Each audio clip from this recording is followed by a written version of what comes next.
The Orc Princess. Serog was not like other orcs. She was born with fair skin, long black hair, and delicate features.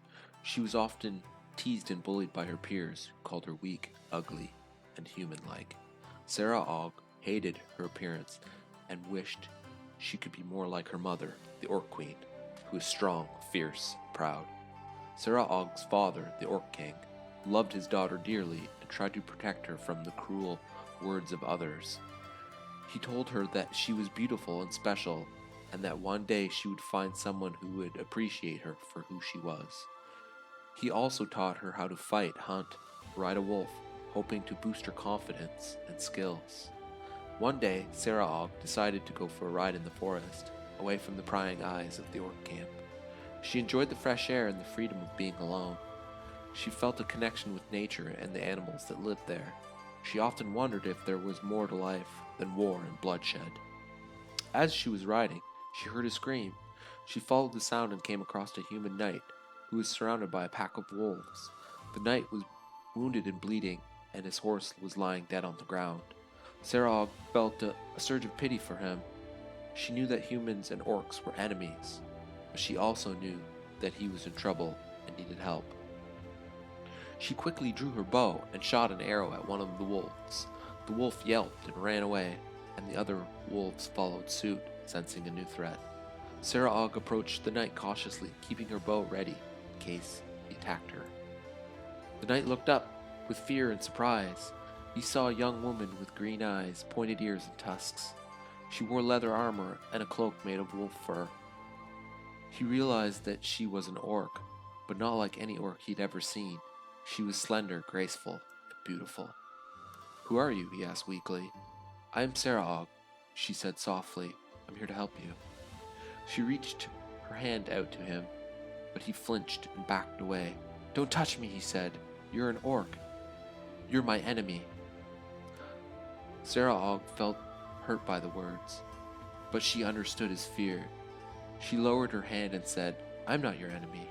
I do not want to hurt you. I just want to help you." "Why?" he asked suspiciously. "Because you're wounded and alone," she said, "and because I am not like the other orcs." She smiled at him gently, hoping to ease the tension. He looked at her smile and felt something stir in his heart. He had never seen an orc smile before. He had never seen anyone smile like that before. He felt a strange attraction to her, despite their differences. He decided to trust her, at least for now. "Thank you," he said. She nodded and helped him up.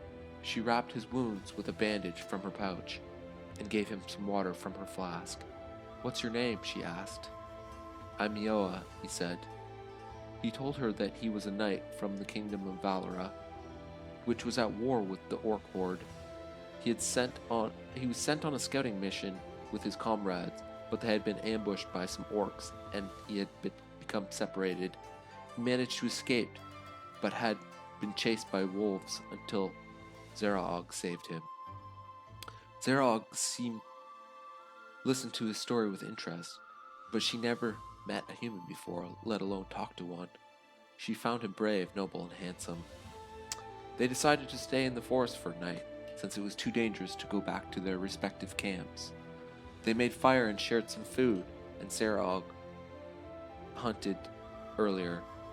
They talked more about themselves, their lives, their dreams, their hopes. They found out that they had a lot in common despite their differences.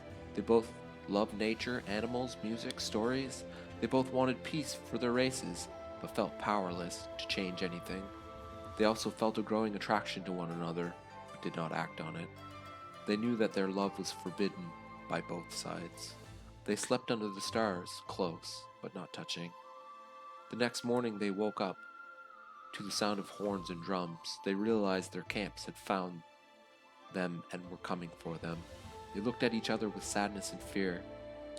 "We have to go," Io said.